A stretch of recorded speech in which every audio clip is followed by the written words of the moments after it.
This is my third time recording the intro to this video. Hello everyone!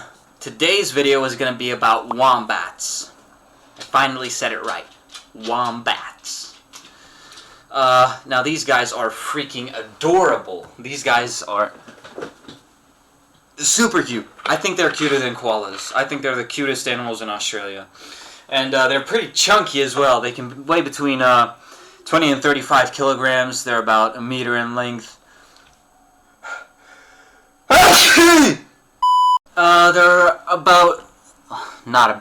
There are 3 species of wombat. One is the northern hairy-nosed wombat, one is the southern hairy-nosed wombat, and the last one is the bare-nosed or the common wombat. Now, the one that you've probably seen the most is the common wombat, but you might have also seen pictures of southern hairy-nosed wombats.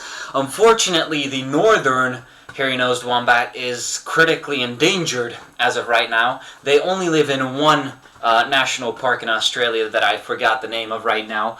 They have a population of about 300 individuals, which is not a lot. That is very few, but they have their numbers have been growing since they've made that national park, so now they're essentially protected. The other 2 species have relatively stable populations.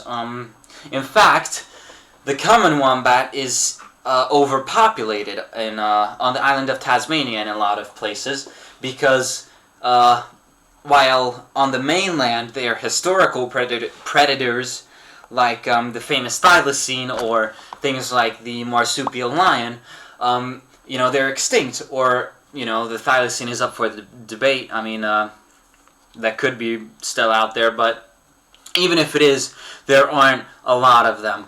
And in a lot of these places in the mainland, dingoes have replaced these predators as the top of the food chain, essentially.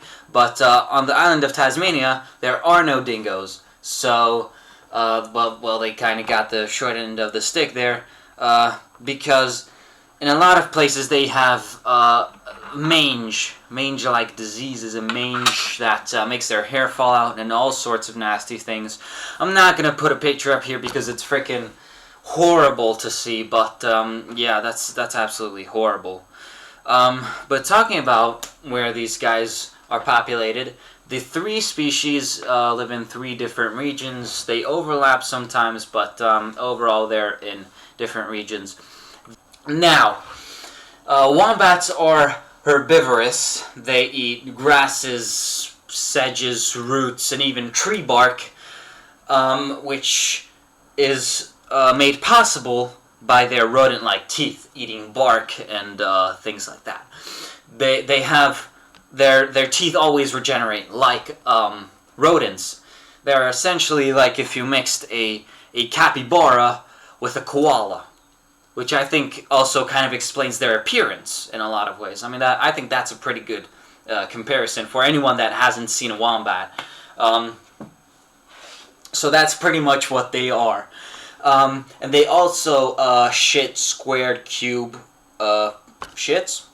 So, that's also something, I'm getting off track. Where was I? 2 hours later. Oh yes! The southern hairy-nosed wombats are more social than the common wombats. They have more complex burrow systems and deeper burrows as well. So, yeah, they're more social. Speaking of burrows, wombats rely on their burrows a lot. That is basically the only form of defense that they have if a predator attacks them. They just run to the nearest burrow, and because their ass has extremely thick skin on it, it is very, very hard to injure them from behind. So, anyways, common wombats can be extremely aggressive, especially if someone comes near their burrow. They make hissing sounds, and they can become quite aggressive. There have been some instances where people have gotten injured from wombats, although it's not as bad as koalas, who have the personality of a fire-breathing dragon that is on cocaine and meth at the same time.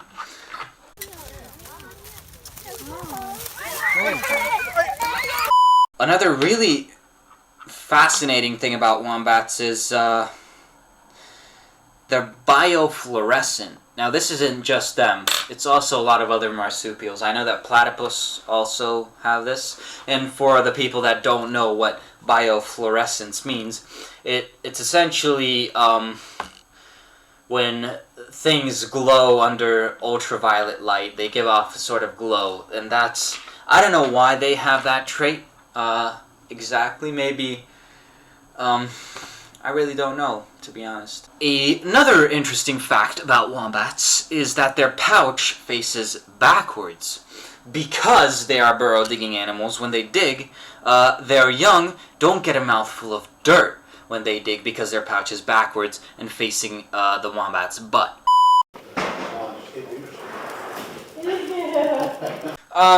This was an extremely short video, or at least it feels extremely short. But I hope you found it interesting, or entertaining, or both. If you did, drop a like, subscribe, and I'll see you in the next video, guys. Bye-bye.